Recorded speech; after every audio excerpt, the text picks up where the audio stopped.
getting excited. Sorry, I've put it away now. So, oh god. This week we had to choose a Steven Spielberg film. It was decided we were watching Jaws. We've all sat and we've watched it. 1975. This is the oldest film we've crew reviewed so far, and it hasn't got Tom Cruise in it. Hey! Basically, it follows a little island, isn't it? It's a little island resort. It's summer. Amity Island? And it's getting... A visitor. Yeah, it has a visitor. Yeah, an unwanted visitor. Yeah, which they will need to get rid of as quickly as they can because it's going to damage their summer trade. It does, so... It absolutely does, doesn't it? That's all it was about, money. Just going about the film, I think it did quite well to build up the whole idea of a resort, and you got to know all the people at the start, and it felt like it's a normal holiday resort. And I quite like how they just had little hints. You saw a little fin coming up, you saw just the viewpoint of people's legs under the water. Yeah. Beautiful. And the music just slowly hinting its way, building it up bit by bit. A bit like the old style horror movies, they only show you a little bit of the monster and reveal it. And it leaves it more to your imagination, which is way more powerful than seeing it on screen. Yeah. CGI is now overused. Tease it more. Don't show everything. Leave us to imagine it. And it works. It really does. See, I was only expecting like a stippleback, initially when before like the Great White come to play. Yeah, I was well impressed. Now this is quite an old film, and we know myself and Dean versus John and Si, we've got quite different things we look for in movies. Would you agree on that? I'm interested, to know if you enjoyed it or not, John. I did. You did? In 1975. Stevie That's when you enjoyed it. Stevie S done actually quite a good little job with what he had. In relation to, like you say, CGI with what you've got now, to what you had back then, he didn't do too bad, did he? It's incredible. Can you imagine working in the sea as well, or big water tank, to get mechanics and stuff like that to work, like robotics? I mean, there was certain aspects where you had to take real life film. Yeah, I noticed that. In order to bring some... There was only one scene, wasn't it, where he did that? It was in the cage. Yeah, in the cage, yeah. I think there was another one as well. National Geographic maybe touches footage was used in it. Was that one as well, yeah? Yes. I thought of the shark pictures of the real ones. Yeah. I mean, you had some real life footage of that, but in order to get the close-ups of a shark... obviously, that's going to be quite hard to do it in real life. So, to bring his mechanisms on board and how he done it, his all camera piece, his cinematography, and what have you, and obviously the cast bringing it all to life, he done a real good job, a real good job. He did. I enjoyed the characters, especially of the Chief of Police, Chief Brody. His wife played a good part. His two sons I thought were great. Richard Dreyfuss, I think, is an outstanding actor to begin with. I thought he was brilliant all the way through. He was good, wasn't he? Quint, I thought he was just... he was just a talent. Just a nice little talent to complete it all. And yes, I did enjoy from start to finish. I mean, even now, it still works as a film. And can you imagine at the time, you'd have been blown away. I actually talked to my mother about it, and it was one of the first films she went to cinema to see. She was terrified. I don't think we'd have the same effect if Steven Spielberg didn't film it.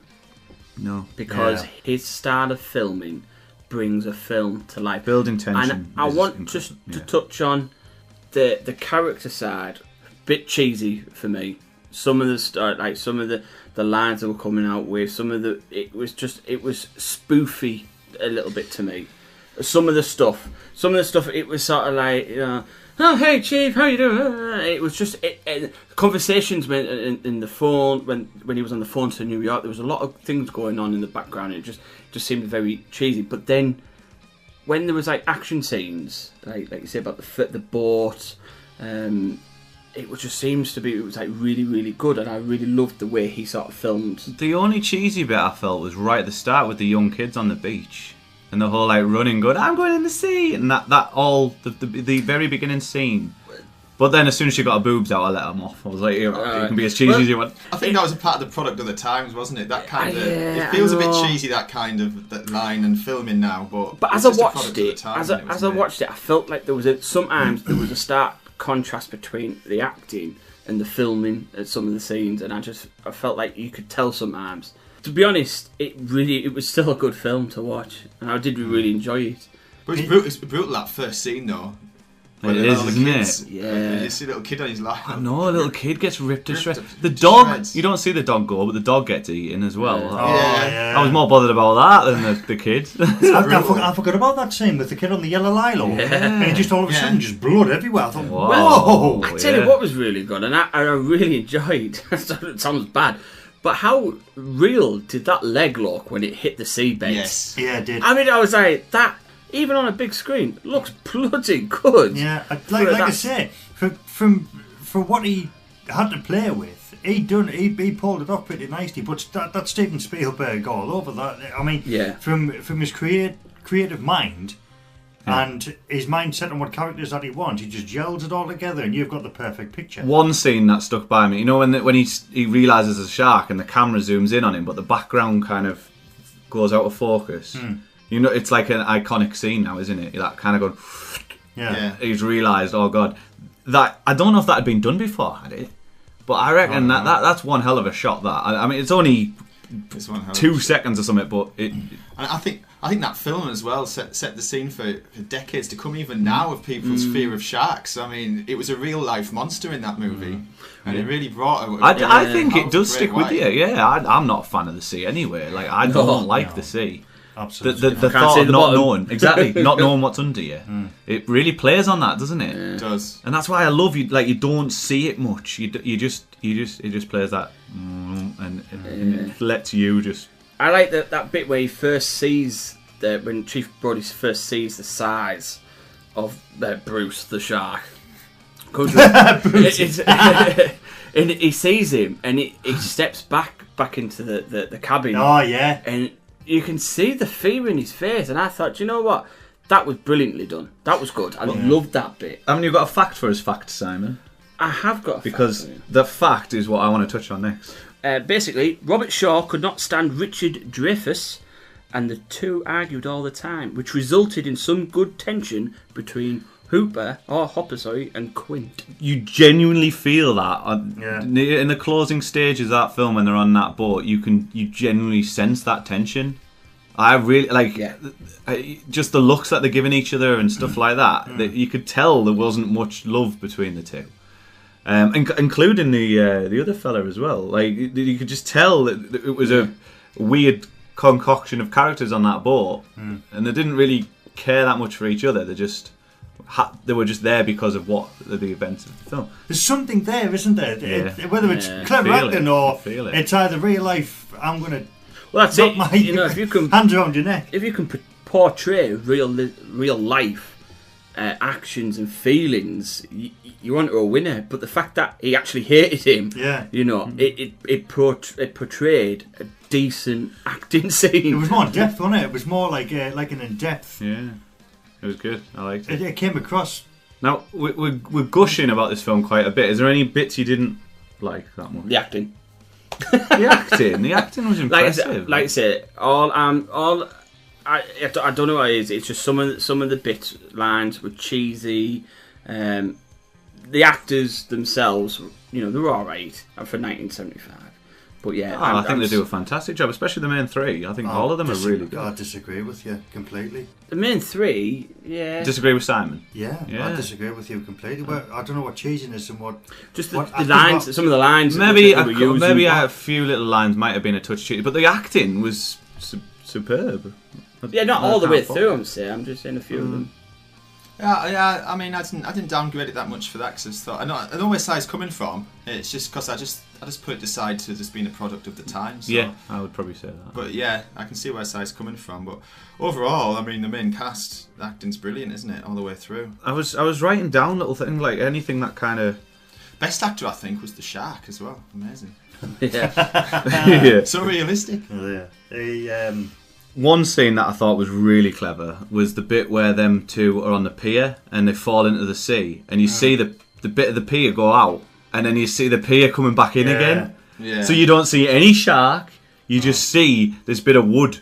And it makes it so tense. And all he's doing is getting chased by the bit of wood. I mean, obviously, again, it's your imagination. You think there's a shark under there. The shark's coming. You don't know exactly how close it is to him. And you just see him climb out the water, and he makes so much tension with very little. Yeah. But and then going on to the tension as well. It's the theme tune, isn't it? It's the music. Oh, it's so simple. He wasn't keen, was he? At first? I thought it was a joke. He was. He honestly thought he wasn't. He honestly thought it was a joke to the film, and it wasn't until he was getting interviewed and he turned around and said it actually made the film. Taught myself how to play that on a keyboard just for this podcast, but as we haven't got my keyboard at the moment. Oh, never mind. I like those. You can always put it. He might have thought it was cheesy when I didn't like it when he first put it in, but it made it cult. People were doing that all the time, doing the shark on top of the head, going do in the bath. Yeah. And then there was what exactly. Like how iconic is it all now? It's iconic. Oh, absolutely. Absolutely. So I think that was a pretty positive review. If you were going to 5-star it, then do you want to go first, Si? What would you give it out of 5? 4. 4. Giving it a 4-star. Just it is a fantastic film, brilliant, and I still stand by some of my cheesy lines. I mean, even looking at it now, back do you know what I mean though? Like back then. Yeah, back then, yeah, obviously. What you had to work with, and now how he possibly would have to work with now. Yeah, 5. I think I'm going to have to bring in halves because I think I'm going towards 5 now. And if you both say 4, it's 4.5, isn't it?